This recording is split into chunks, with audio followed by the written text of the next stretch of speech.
Hi there! I know it's been a while since I haven't posted anything here in my YouTube channel, and today I'm going to share to you this very personal post of mine. It's the pros and cons of working online. I know this is quite random compared to my old posts where I usually share my music reviews or my covers.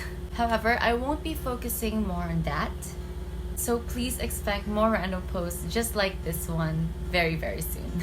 2020 was a year where online jobs boomed. From highly anticipated employment of the e-commerce industry to the populated world of online teaching. It took me about 4 years to vent out my experiences that most of you would probably relate to. Well, for now at least. So before I started with my current job as a pharmacist, I used to work as an online ESL teacher for Japanese, Korean, and Taiwanese students. And during those years, I was so fixated to pursue with my career as an English teacher because I enjoyed it a lot.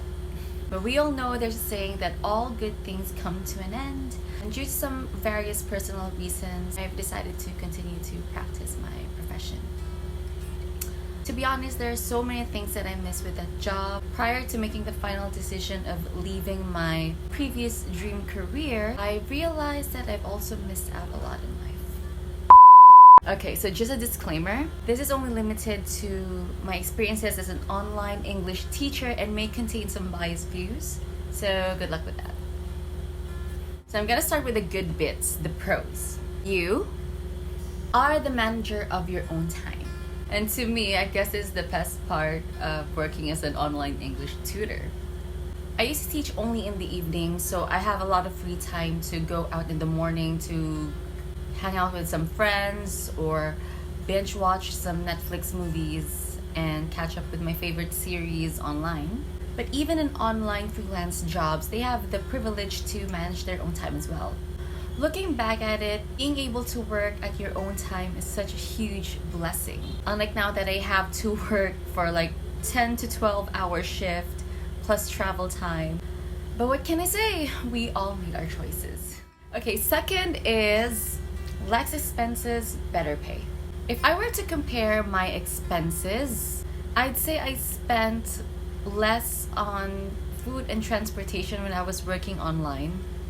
However, when I go out with my friends, that's the time when I spend a lot of my money. I'm not implying that you can get a higher pay with online jobs, but commonly you get compensated better because you don't deal with local companies, and most of them are internationally based employers. Transportation expenses is now an essential to me, and that means that it's added to my monthly budget. Unlike when you're working at home, you wouldn't think of those kind of things. But at the end of the day, it all goes down to your spending habits. You can only say you were able to save more when you have managed to handle your money well. The third is you have more time for leisure. Of course, if you're the one who's in control of your own schedule, that means you can take leave anytime you want. No bosses, no annual leave forms, no dreadful searching for relievers.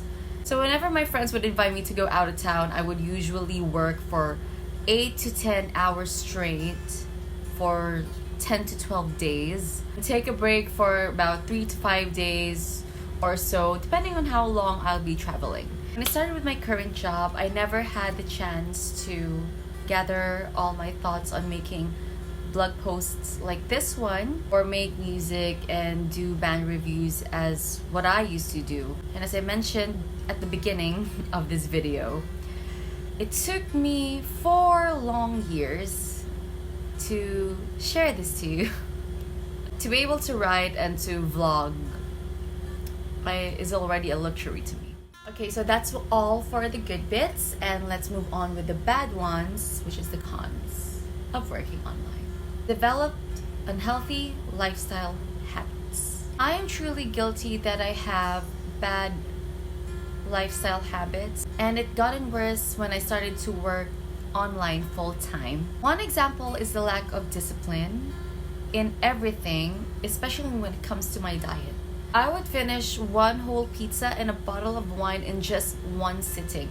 And I usually do that in a weekly basis. I mean, it's good to do those kind of things. Treat yourself maybe once in a while, but not on a weekly basis kind of thing.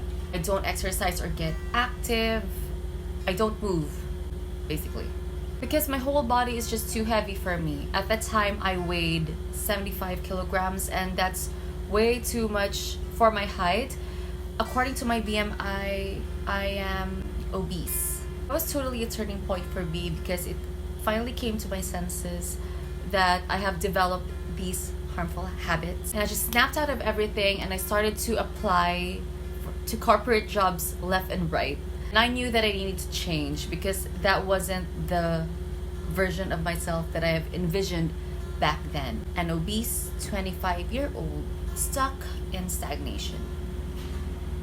The second con is being socially distant. Okay, people around me know that I'm sociable. I love expanding my network. Yes, there's COVID right now, but that didn't stop me to meet people. COVID was non-existent 4 years ago, right? I lost a lot of my social skills when I didn't have that much opportunity to meet and mingle with people in person. There's a huge difference with meeting someone virtually and getting to know them in a physical sense. And to me, that is very important. Okay, so the third and final con is no financial security. As harsh as it may sound, but this is the sad reality of these fancy home-based jobs. Yes, it's fancy considering it has a higher pay compared to the local companies. On the flip side, financial security is off the table. Though you may always have the option to talk to your friendly financial advisor and get some insurance policies, unfortunately, not everyone has the access or the knowledge about these things that could help them get that stability in the future. And I admit, I'm quite ignorant about these things before. When I was teaching online full-time, they only deduct taxes off my salary. And sadly, that does not contribute to anything, especially with the benefits and the privileges in the long run. If you live here in the Philippines, you'll understand. I only mentioned a few, but believe me, there's more to that. The things I've cited are the major ones that I've experienced all throughout those years. So whatever career you may choose in the near future, always remember that there are downsides and upsides to that. Nothing is perfect at all, as they say. So thank you so much for taking your time to watch this video. If you would like to see more videos like this one, just subscribe to my channel, like it, share it, do what you want with it. So yeah, good luck with your future endeavors and I wish you the best. Ciao for now.